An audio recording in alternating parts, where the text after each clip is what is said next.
just about time for Dave Dombrowski to take a bow and hear his praises for the excellent job he's done continuing to add to this Phillies team. With plenty of questions about the bullpen entering the season, as well as a couple other spots, he worked in silence and got creative, finding a way to plug the holes that were there. I do want to highlight the creativity that was shown this season behind the scenes, and as well as look ahead to a couple key decisions lingering as the playoffs approach here, with a lot of this being just very complimentary to Dave Dombrowski. So to dive into things directly here, I do want to just start off by showing just right here on paper the in-season additions made by the Phillies GM. That would be Johan Duran, the truest closer that we've seen since Brad Lidge, Harrison Bader, who's been the solution at center field, Walker Buehler, who's to be determined what his playoff role will be, David Robertson, who is a guy I think will have a notable playoff role, and Tim Meza essentially for free there. And that is the biggest compliment that I want to share. Is shout out to Alex Carr, MLB, who tweets out, "I don't think I'll ever get over how Dave Dombrowski was able to net Walker Buehler, David Robertson, and Tim Meza for essentially free in the stretch run." And this is the creativity that I really want to highlight here.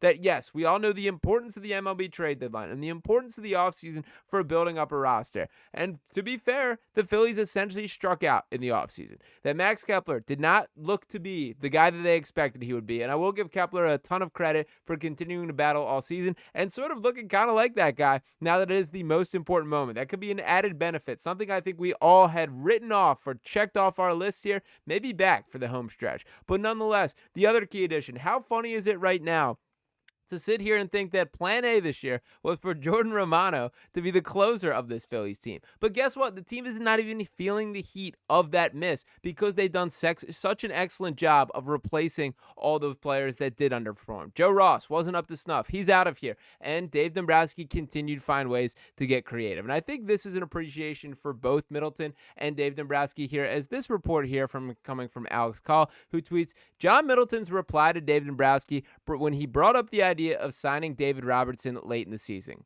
Of course, Middleton said, Dave, there's no prospects we're giving up. There's no draft picks we're giving up. Of course we're going to do it. Money's easy. That's the easy part. And I do think that is a testament to what a great owner he is and how much he cares about actually investing in this Phillies team. There are plenty of examples of owners who are cutting every corner, making sure that they are nickel and diamond and saving wherever money they can be. That is not what John Middleton looks at the Phillies as. He wants his trophy back, and I think this year they got a chance of doing just that. Now, when I brought up David Robertson here, let's take a peek at what his stats have looked like this season. That the 40-year-old has pitched in 17 games for this Phillies team, has given up 3 home runs across his 15 innings pitched, but struck out 20, allowed just 14 hits, a 4.20 ERA, 8.4 hits per 9 innings, and has been thrown in some pretty tough spots here. We're talking about facing Shohei Ohtani against the Dodgers, closing out games that he recorded the final out to clinch the playoff spot. Pretty cool. And I will note for the Robertson example directly here, not only do I think it's incredible that no other team gave him a look for the most of the duration of the season,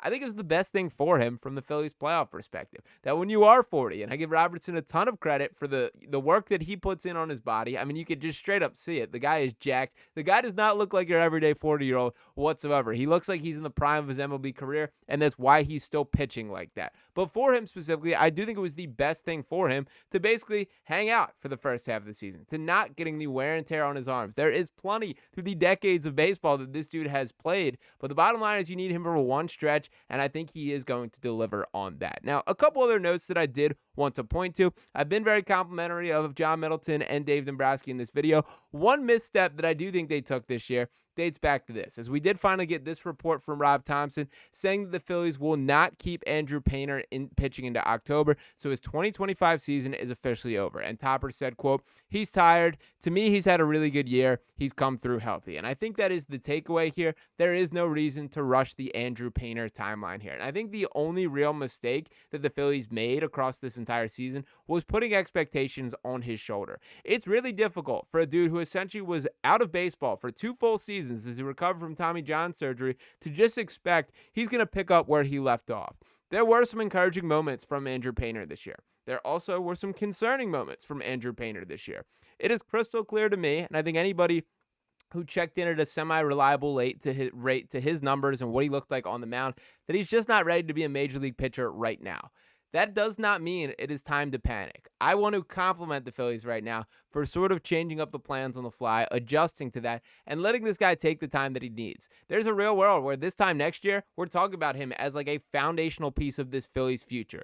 He's not there right now, but it is not time to write him out. That he dealt with some real issues. Tommy John's a real thing that pitchers have to deal with, and it is fair to push back and note that it is not always the case that they return to full form. But I'm not there to panic on Andrew Painter yet, and I do think they're doing the right thing by leaving him off the postseason roster in its entirety. I sort of have voiced the opinion to this point that I wanted to throw him in some sort of bullpen role to just get him some seasoning, getting him in the mix, getting him to feel what playoff baseball feels like. But if he's not ready, there's no reason to force him into that, and it'd become increasingly clear that that is the case down the home stretch of the season. So again, the only real mistake that I think was made here was putting expectations on Andrew Painter's plate from the beginning of spring training there. But nonetheless, a couple other notes that I did want to highlight here is this tweet coming out that states, from Alex Call once again, some Phillies notes per Scott Lauber. Number one, the rotation is likely going to be Sanchez, Suarez, Luzardo, and Nola. Of course, if they do get that bye, which they're still actively chasing at this point in the game, you can essentially trim that down to 3 starters. The interesting part of that conversation is Luzardo's a guy whose stuff I think plays significantly better out of the bullpen. I don't think Aaron Nola is a guy who necessarily does, so I think that's a point in Nola's favor why you throw him in the starting role here. At the same token, I think Luzardo is just the better pitcher overall at this current point in the game. I don't think we've seen Aaron Nola look convincing enough. My mind could change, and I'm sure that Rob Thomson obviously has built up a rapport with Nola through the years and has a level of trust that I don't really feel watching from the television here, but nonetheless, we'll see what that decision does make. He also notes that Bueller and Taiwan could be the long man, and Johan Rojas could possibly return for pinch running and defensive purposes. Kemp and Weston Wilson viewed as redundant on the roster, and of course, Alec Boehm back in the lineup here. So a couple notable notes.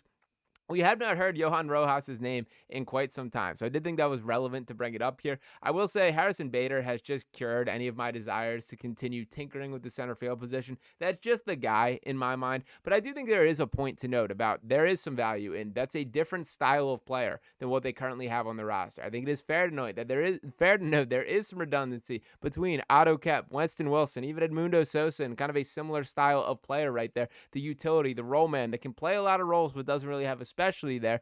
Rojas does have a clear specialty. And I do think it's important to note that while he was down in the minors, he played a little left field. He was not just tied to center in that same way there. And it would be very funny to see the contrast in how he goes about his business compared to a guy like Harrison Bader. Because again, I am a Harrison Bader guy. Don't take this as a slight here. But he's a guy who is just going to read a fly ball from the immediate crack of the bat. That he's going to get to the spot where that ball is going to land and make the catch. He'll get into his crab walk. He'll make the right motion. All those kind of things. And then there's Johan Rojas, who is everything but those things, that he is going to fly around the outfield. He's going to be the fastest guy on the baseball field. He's going to be sprinting, taking weird angles, and generally make the play, but it does look much different in the context of it. So I do think that was an interesting note to bring to the table here, but more or less want to leave on the overall premise of just shout out to this Phillies team for continuing to tinker and find ways to improve the roster. That looking at this bullpen now, compared to what we looked at the start of the season, it is a night and day different level of talent. It should be a night and day different level of confidence in these guys.